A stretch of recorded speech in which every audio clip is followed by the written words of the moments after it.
Yo, what's going on, y'all? We are sitting here finally with the man himself, Mr. Clifton Powell. Mr. Clifton Powell, thank you for joining us, man. Oh, yeah, appreciate you. Glad to be here. Just wanted to, first take the opportunity to say thank you, from the bottom of my heart for just joining on to the cast and joining the show, and teaching me the things that you have taught me just in the week we've been together, man. I really appreciate it. I guess just for the audience, first talk about Terrence. Talk about Terrence and from the script to the stage, what was exciting about playing the role of Terrence?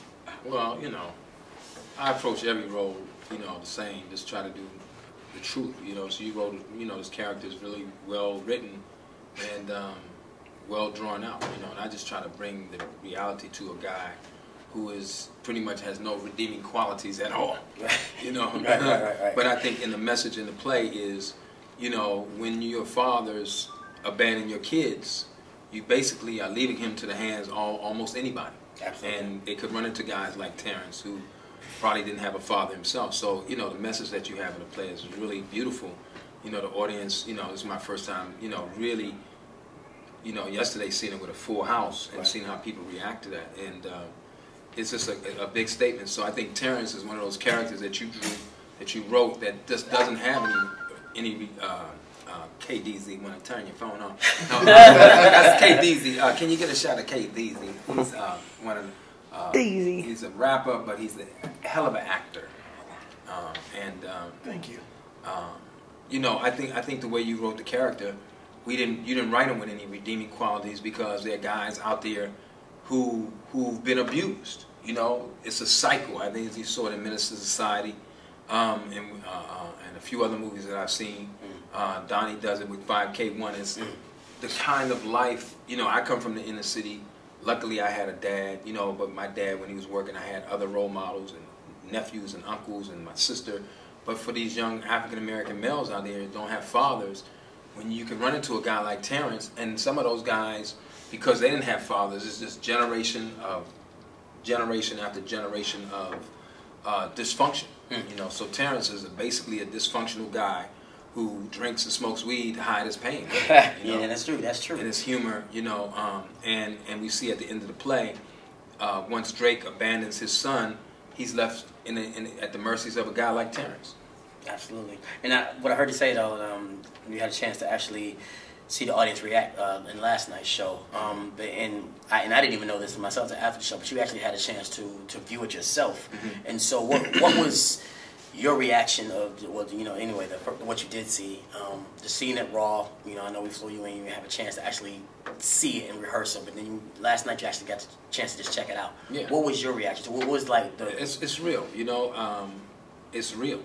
That's all I can say. I think people like the show because if you come from the hood, this is some real stuff, and it opens with KDZ and talking about what options do I have. I try to go to get a job. I come out, I've got in a little bit of trouble.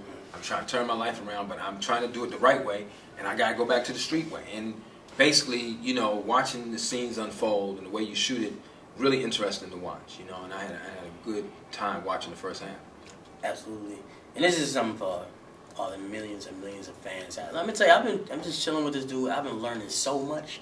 This guy gets on my nerves on his fame. I can't go nowhere with this guy. It's picky all the time. But all the characters you played, and I'm not talking about just the films, also in the theater, and you've been in the business for a long time.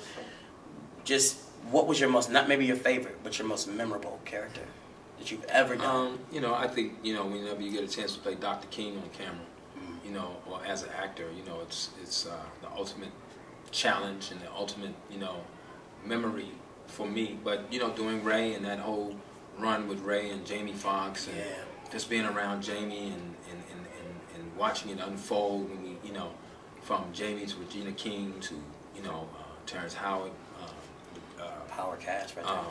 Bokeem Woodbine, Kerry Washington, and everybody else that was in the film.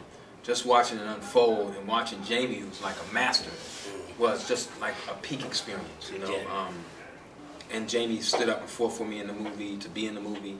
And we came to work every day, and it was just a wonderful journey to go on. And then see the ride that we all took after that movie, it was incredible, But every character that I played, from Chauncey to, Cuddy and Dead Presidents. Yeah, that's all the stuff I've done on television. I really don't, you know, somebody says, what are you doing here? You know, you're doing underground stuff. I don't really, you know, think about all of that stuff. I just, you know, I think God puts you in places for a reason. You know, I do movies, plays, DVDs, big movies, little movies, and I think I just like, you know, sharing opportunities with young people like yourself. You know, I'm sure at some point Tyler was doing something, somebody probably said, it ain't gonna work. You know, all the haters, and there's no formula to being an actor in Black Hollywood, because once you hit the top and you level off, then a lot of times the work stops. So I keep a cat in the middle who runs a lot of my stuff, independent stuff, that just keeps his foot to the ground, you know, to the streets and find out what's going on. Yeah.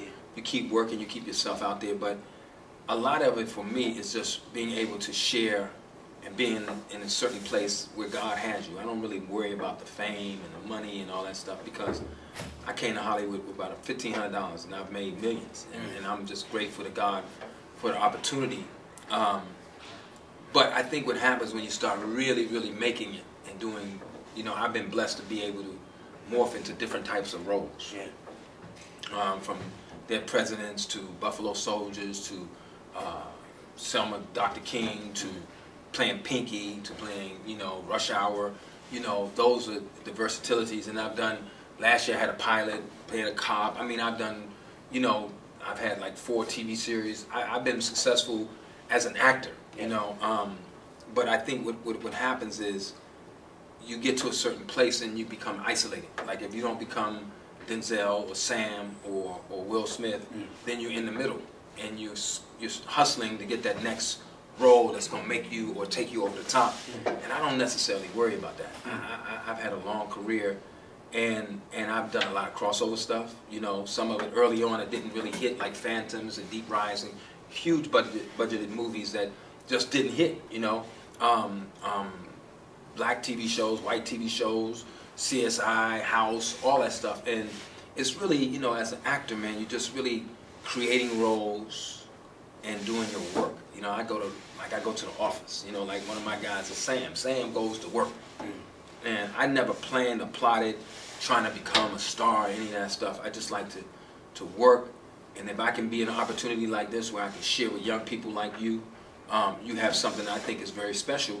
And once you, like I said before, clean up the fine edges, it'll be something out on the urban circuit that will be so different.